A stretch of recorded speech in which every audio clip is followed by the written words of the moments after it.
Connecticut is suing Stone Academy and its former owner, Joseph Bierbaum. The nursing school, you'll recall, closed abruptly earlier this year, leaving hundreds of students just stranded.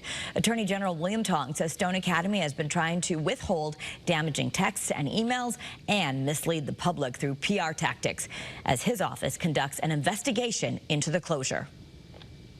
And what we've seen is not just unjust and wrong, but we've seen families, Connecticut families, working women, devastated by this crisis for them and their families and their communities.